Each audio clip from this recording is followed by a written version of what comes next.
역대상 15장. 다윗 왕은 다윗성에 자기가 살 궁궐을 지은 후 하나님의 궤를 모실 장소를 마련하고 거기에 장막을 쳤다. 그리고 신하들에게 이렇게 지시했다. 레위 지파의 사람들 외에는 누구도 하나님의 궤를 메어서는 안 된다. 주께서 레위 사람들을 선택하셔서 오직 그들로 주의 궤를 운반하게 하고 또 하나님을 섬기는 일을 하게 하셨기 때문이다.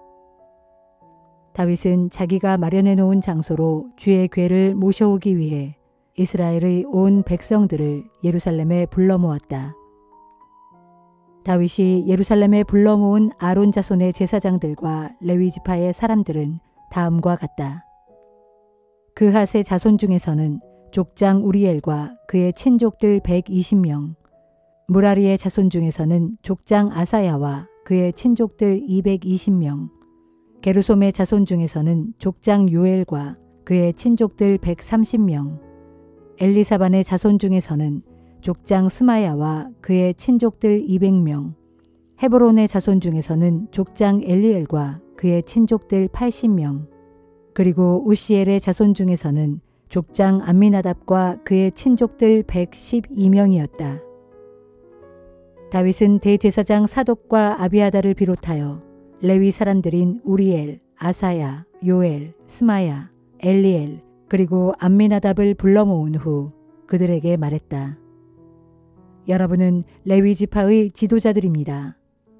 그러니 이제 여러분과 여러분의 친족들의 몸을 정결하게 한 뒤에 내가 마련해 놓은 곳으로 주 이스라엘의 하나님의 궤를 모셔오도록 하시오.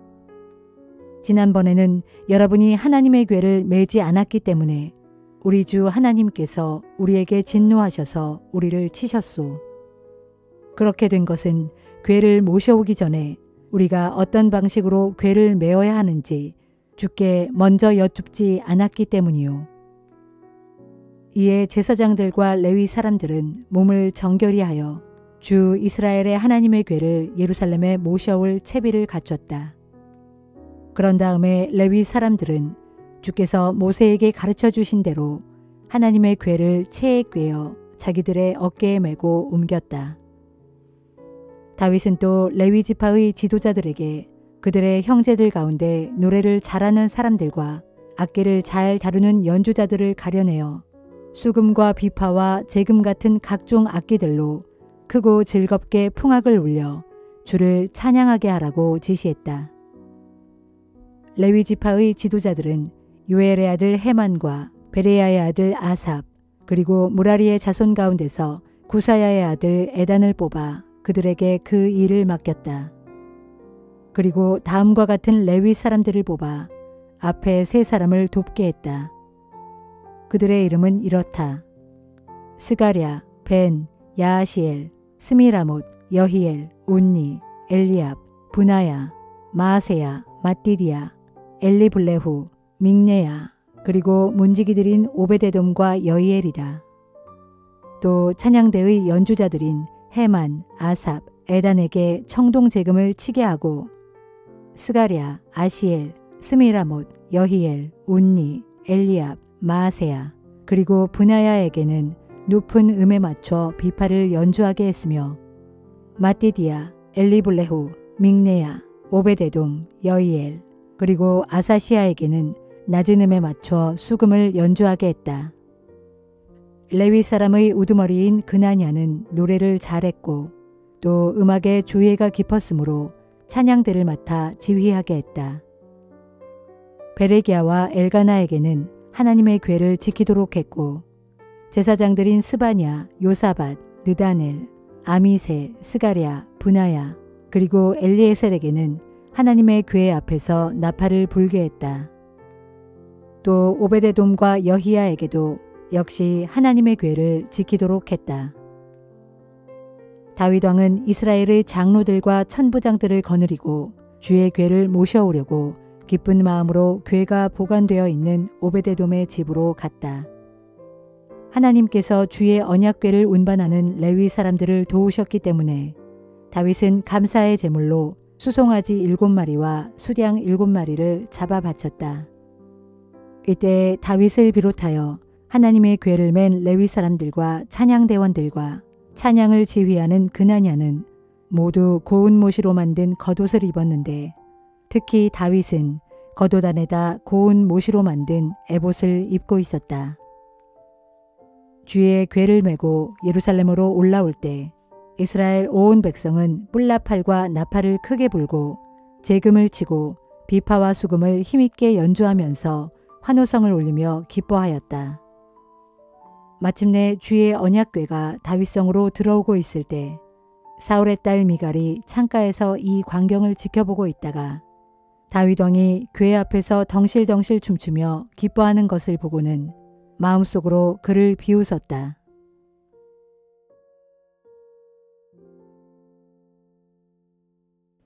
야고보서 2장.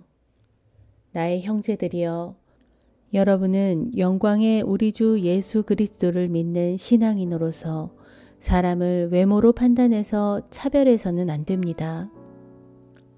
이를테면 만일 여러분의 회당에 값비싼 옷을 입고 금반지를 낀 어떤 사람과 남루한 옷을 걸친 어떤 가난한 사람이 함께 들어왔다고 합시다.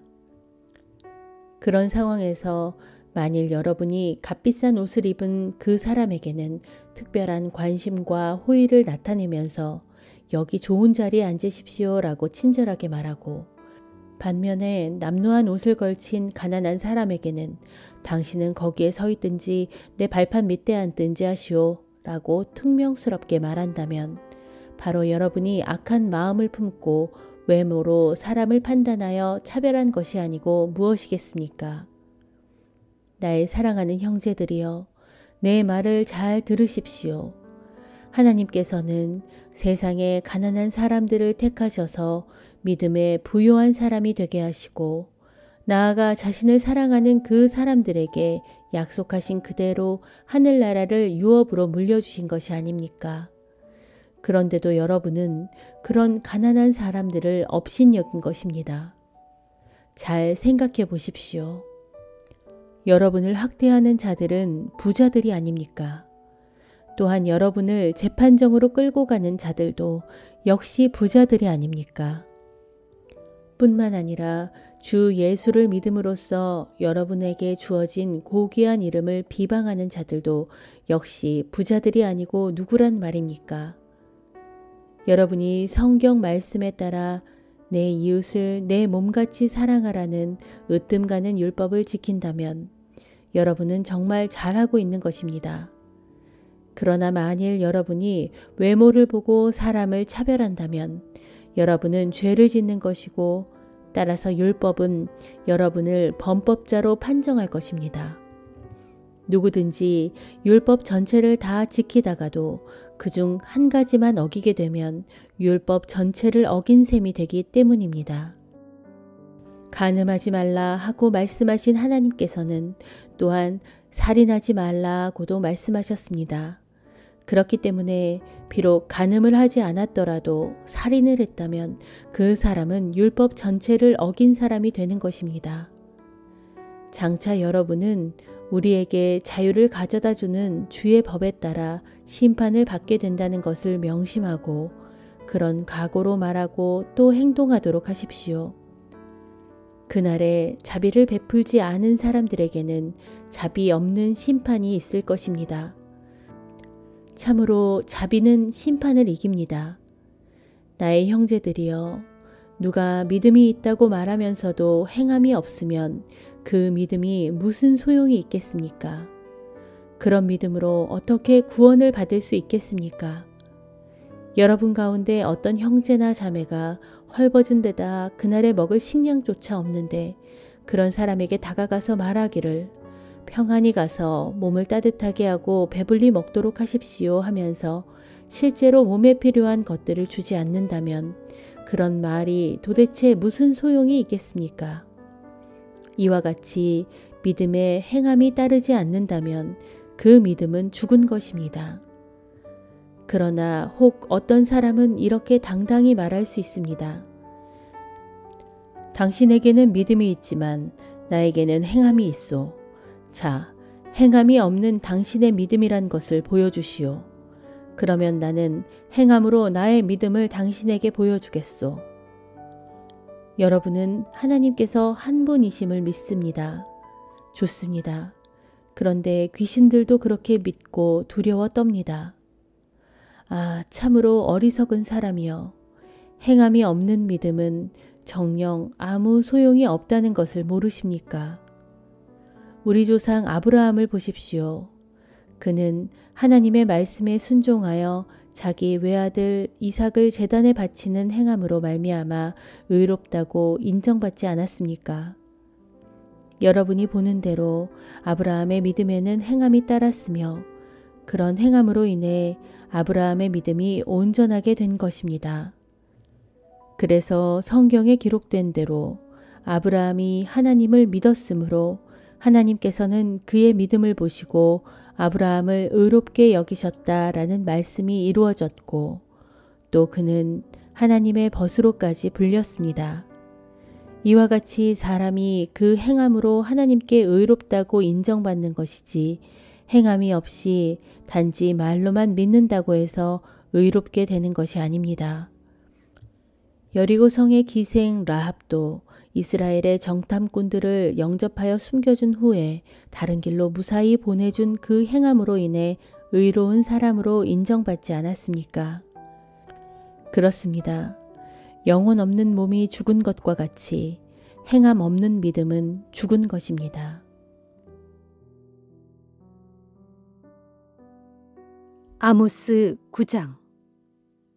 내가 환상 가운데서 보니 주께서 제단 곁에 서서 내게 말씀하셨다. 너는 그 문지방이 흔들릴 정도로 성전의 기둥 꼭대기를 3개 쳐서 그 기둥으로 사람들 머리 위에 무너져 내리게 하라. 만일 거기에서 살아남은 자들이 있다면 내가 칼로 그들을 찔러 다 죽일 것이니 아무도 도망할 수 없고 어느 누구도 피하지 못할 것이다. 그들이 땅을 파서 무덤까지 내려간다고 해도 내 손이 거기서 그들을 끌어올릴 것이고 그들이 하늘로 날아 올라간다고 해도 내가 거기서 그들을 끌어내릴 것이다. 그들이 갈멜산의 꼭대기에 숨을지라도 내가 거기서 그들을 찾아낼 것이고 그들이 내 눈을 피하여 바다 맨 밑바닥에 몸을 숨기더라도 내가 거기서 뱀에게 명령하여 그들을 물어 죽이게 할 것이다. 그들이 대적들에게 사로잡혀 먼 땅으로 끌려가더라도 내가 거기서 대적에게 명령하여 칼로 그들을 찔러 죽이게 할 것이다. 그렇다. 내가 그들의 죄악으로 인하여 그들에게 복을 주기기 위해서가 아니라 재앙을 내리기 위해서 그들을 끝까지 주시하고 추적할 것이다. 전능하신 만군의 주 하나님께서 땅에 손을 대시면 온 땅이 녹아내리니 그 땅에 사는 모든 사람들이 통곡한다. 참으로 그분께서는 온 땅으로 하여금 넘쳐 흐르는 이집트의 나일 강물처럼 위로 쑥 솟구쳐 오르게 하셨다가 다시 아래로 푹 가라앉게 하시는 분이시다. 저 높은 하늘에 자기 보좌를 베푸시고 저 낮은 땅에 기초를 놓으시며 저 깊은 바닷물을 불러 올려서 땅 위에 쏟으시는 분. 그분의 이름은 바로 주님이시다. 주께서 말씀하셨다. 이스라엘 백성들아, 지금의 너희 모습은 내게 구스 사람들과 다를 것이 하나도 없다. 내가 이스라엘 백성을 이집트 땅에서 이끌어낸 것처럼 블레셋 족속도 갑돌 땅에서 아람 사람도 길 땅에서 이끌어내지 않았느냐. 보라, 나 주의 두 눈은 죄를 짓는 나라를 지켜보고 있다가 그 나라를 땅 위에서 없애버릴 것이다. 하지만 내가 야곱의 집, 곧 이스라엘을 완전히 멸망시키지는 않을 것이다. 이것은 나 주의 말이다. 내가 이제 명령을 내려 온 세상 문민족들로 하여금 타작마당에서 곡식을 채질하듯 이스라엘 백성을 채질하게 할 것이다.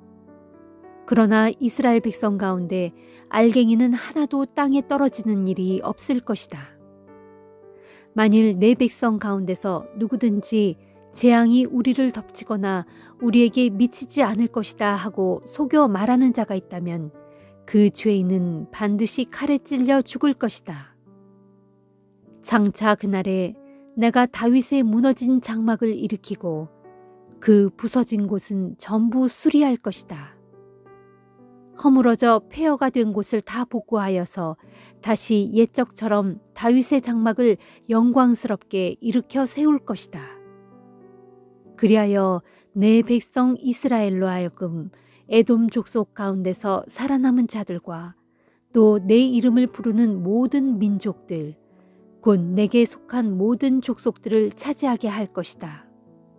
이것은 이 모든 일을 행하실 주께서 하신 말씀이다. 주께서 말씀하신다. 보라, 그날이 이를 것이다. 그때가 되면 곡식을 수확하자마자 곧바로 쟁기로 밭을 갈아야 할 것이고 씨를 뿌리자마자 포도를 밟아 포도주를 만들어야 할 것이다. 정녕 그때에 산마다 다디단 포도주가 뚝뚝 떨어질 것이고 언덕마다 기름진 젖들이 철철 흘러넘칠 것이다. 장차 그날에 내가 또 이방 땅에 사로잡혀간 내 백성 이스라엘을 그들의 고향 땅으로 다시 데려올 것이니 그들이 폐허가 된 자기들의 성읍을 다시 일으켜 세우고 거기서 살아갈 것이다. 그들이 또 그 땅에서 포도원을 가꾸어 포도주를 마실 것이고 과수원을 일구어 과일을 먹을 것이다. 정녕 그날에 내가 내 백성 이스라엘을 그들의 본래 땅에 도로 심을 것이니 내가 그들에게 준 그 땅에서 그들이 다시는 뿌리 뽑히는 일이 없을 것이다. 이것은 너희 하나님이신 나 주의 말이다.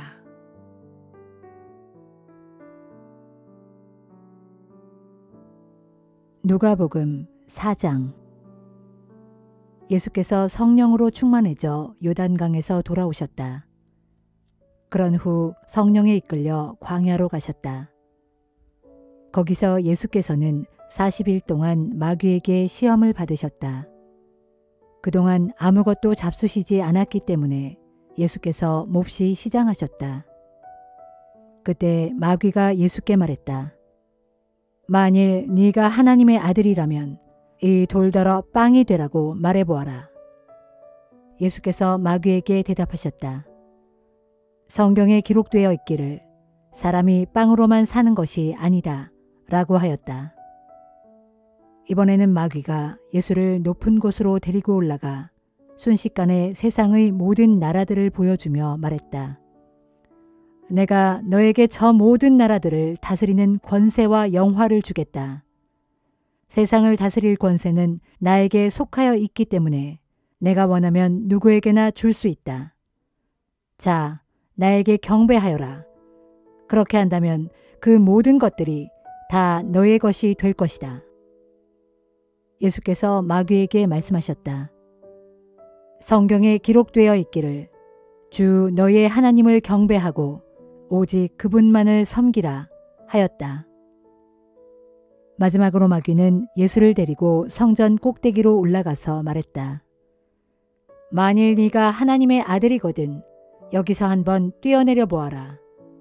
성경에 기록되어 있기를 하나님께서 너를 위해 천사들에게 명하여 너를 보호하실 것이니 천사들이 손으로 너를 떠받쳐 너의 발이 돌에 부딪히지 않게 할 것이다 라고 하였지 않느냐. 예수께서 마귀에게 대답하셨다. 성경에는 기록되어 있기를 주 너의 하나님을 시험하지 말라 하였다. 이처럼 마귀는 모든 시험을 끝마치고 적절한 시기가 올 때까지 다음 기회를 노리면서 당분간 예수를 떠나갔다. 예수께서 성령의 능력이 충만해져서 갈릴리로 돌아오셨다.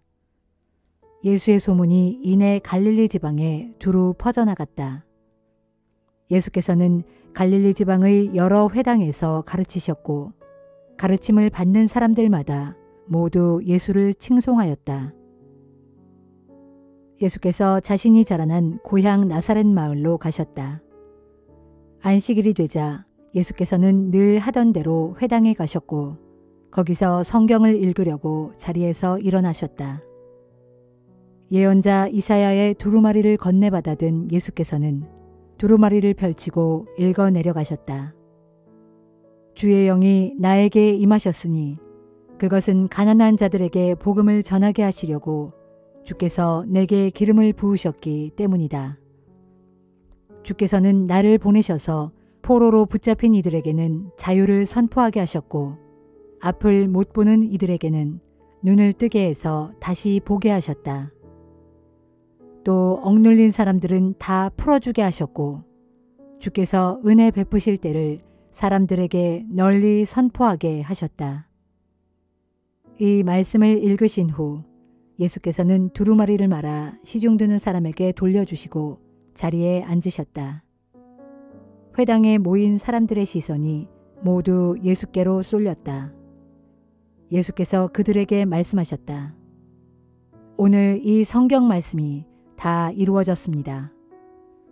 그러자 모든 사람들이 감탄하고 예수의 입에서 나오는 은혜로운 말씀에 놀라면서 저 사람은 본래 요셉의 아들이 아닌가 하고 수군거렸다. 이에 예수께서 그들에게 말씀하셨다. 여러분은 분명 의사여 네 병이나 고쳐라 하는 속담을 내게 들이대며 가버나움에서 행했다는 기적을 이곳 당신의 고향 나사렛에서도 한번 해보시오 하고 말하고 싶을 것입니다. 그러나 내가 분명히 여러분에게 일러둡니다. 자기 고향에서 환영받는 예언자는 없습니다. 예언자 엘리야가 시돈 땅에 있는 사렙다 과부를 도운 일을 생각해 보십시오. 3년 6개월 동안이나 비가 오지 않아 온 땅에 기근이 계속되어 도움이 필요한 이스라엘의 과부들이 수두룩했지만 엘리야는 단지 이방인 과부 한 사람만을 도왔을 뿐입니다. 엘리사는 또 어떠했습니까? 이스라엘 땅에는 나병 환자들이 수두룩했는데도 그는 단지 수리아 사람 나아만을 고쳐주었을 뿐입니다. 회당에 있던 모든 사람들이 예수의 이 말씀을 듣고 잔뜩 화가 났다. 그래서 그들은 예수께로 몰려가 그를 동네 밖으로 쫓아냈다. 그리고는 예수를 벼랑으로 끌고 가서 아래로 밀쳐 떨어뜨리려고 하였다. 그러나 예수께서는 군중들의 한가운데를 헤치고 지나간 다음 그곳을 떠나가셨다. 예수께서 갈릴리 지방의 가버나움으로 가셔서 안식일에 회당에서 설교하셨다. 예수의 말씀이 워낙 독특하고 권위가 있어서 사람들은 모두 크게 놀랐다. 그때 악한 귀신 들린 사람 하나가 회당에 있다가 예수를 향해 큰 소리로 외쳤다. 아, 나사렛 예수여, 당신은 우리에게 무엇을 원하십니까? 우리를 멸하려고 오셨습니까? 나는 당신이 누구인지 잘 압니다. 당신은 하나님께서 보내신 거룩한 분이십니다. 그러자 예수께서 엄히 꾸짖으셨다. 입 다물고 그 사람에게서 당장 나가라. 귀신은 사람들이 모두 지켜보는 앞에서 그 사람을 내동댕이 친 후에 떠나갔다. 그러나 그 사람은 아무 상처도 입지 않았다. 사람들은 크게 놀라서 서로 수군거렸다. 이건 도대체 무슨 가르침인가? 이분의 말씀에는 도대체 무슨 능력이 있기에 귀신까지도 복종하는가? 예수께서 행하신 이 일은 화제거리가 되어 삽시간에 온 지방으로 퍼져나갔다. 예수께서 회당을 떠나 시몬의 집으로 가셨다. 마침 시몬의 장모가 심한 열병을 앓고 있어서 사람들이 그녀를 고쳐달라고 예수께 청했다. 예수께서 그 부인을 굽어보신 후 열병을 꾸짖자 즉시 병이 나았다. 시몬의 장모는 자리에서 일어나 그들을 위해 시중을 들었다. 날이 저물자 마을 사람들은 온갖 병자들을 예수께 데려왔다. 예수께서 각양 병자들에게 일일이 손을 얹어 그들의 병을 고쳐주셨다. 특히 귀신 들린 사람들도 모두 고침을 받았다. 귀신들은 떠나가면서 아, 당신은 하나님의 아들입니다 하고 외쳤다. 귀신들은 예수가 그리스도인 줄 이미 알고 있었던 것이다. 하지만 예수께서는 그런 귀신들을 엄히 꾸짖어 그 말을 하지 못하게 하셨다. 날이 밝자 예수께서는 홀로 한적한 곳으로 가셨다. 사람들이 사방으로 찾아 헤매다가 예수를 찾자 자기들을 떠나지 말아달라고 간청했다. 예수께서 말씀하셨다. 나는 다른 마을에서도 하나님 나라의 복음을 전해야 합니다. 그 일을 위해서 하나님께서 나를 보내셨기 때문입니다. 그 뒤 예수께서는 유대의 여러 회당을 두루 다니시며 하나님 나라의 복음을 전하셨다.